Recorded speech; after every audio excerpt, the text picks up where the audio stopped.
Hello everyone, I am Emily Autumn and I am a songstress and a vocalist and I sing Victorian industrial songs that of course I make by myself and of course with the help of the Bloody Crumpets. And so yeah, Okay. Stick around. I think we have some questions for you, Emily. Who would like to go first? Okay, here we go.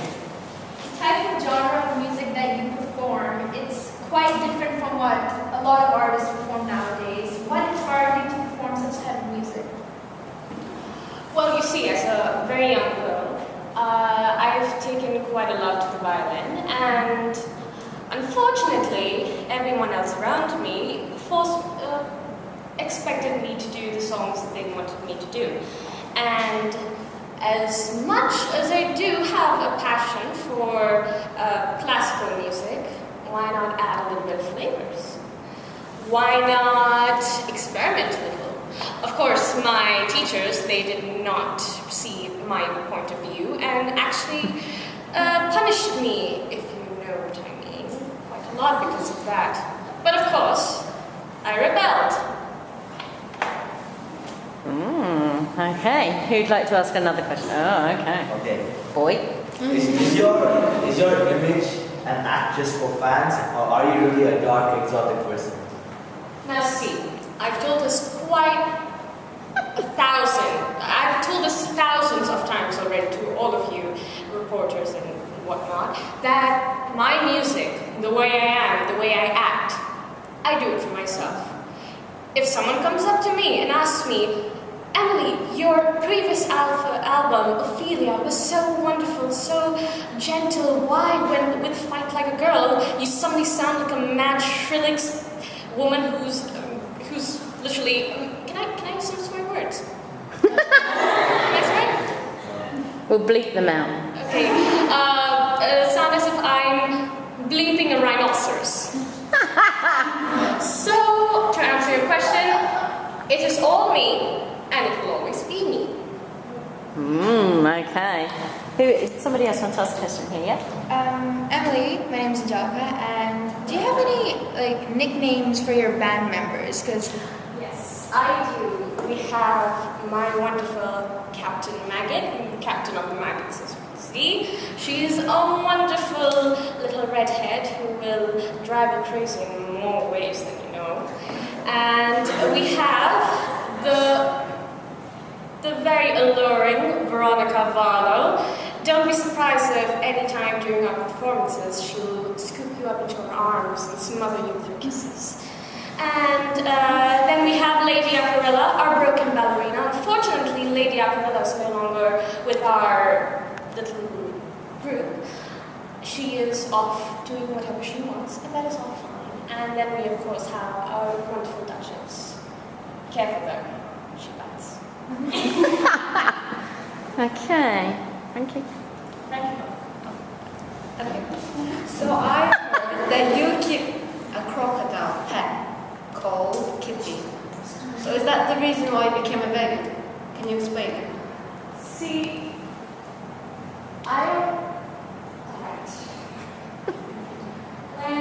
if it's alright for me to eat everything, but it's not alright for them to eat as humans because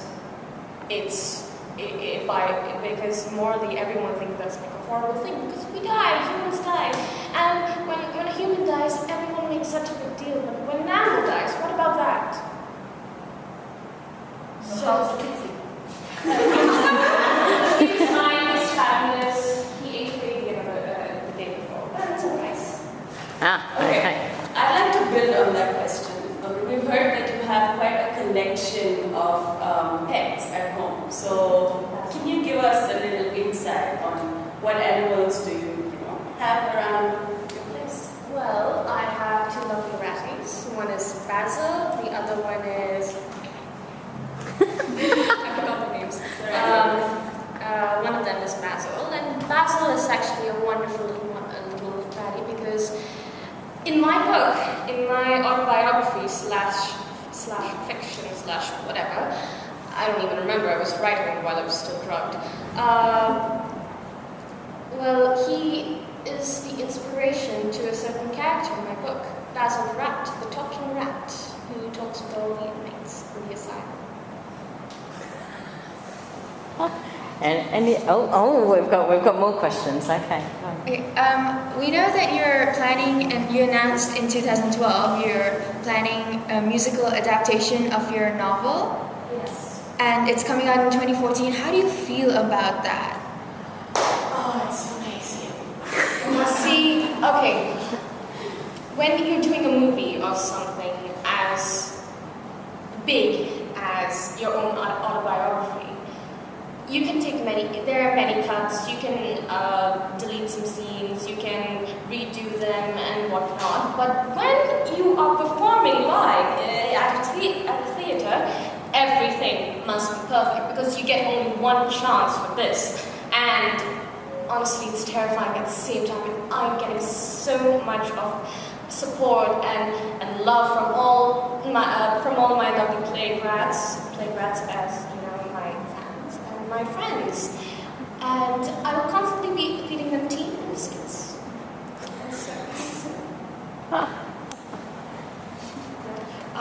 As many people have read your autobiography, you had a hard life, of course. Do you think, because of your hardship, for example, did you become a feminist because of your hardship? Because in your autobiography, you written that you've been also raped at some certain point of your life. Yes, and quite honestly, even before all that, looking at how the living conditions of my mother, which I will not get into, things have not always been very easy, especially for women. At night we have to walk, I actually have to walk on the road more than the side road because women die from rape and at least more than accidents. So why not? Feminism is also part of me because of a lot of reasons. I don't know much. Emily, in various articles of yours and putting with respect to your personality and your impression that you have built amongst your fans and followers, there was a sort of impression that you feel that women and animals are treated the same way. Is that true? What do you have to say about that? I mean, honestly, I'm surprised why you're asking about this. You're a woman yourself. You should know exactly how it feels.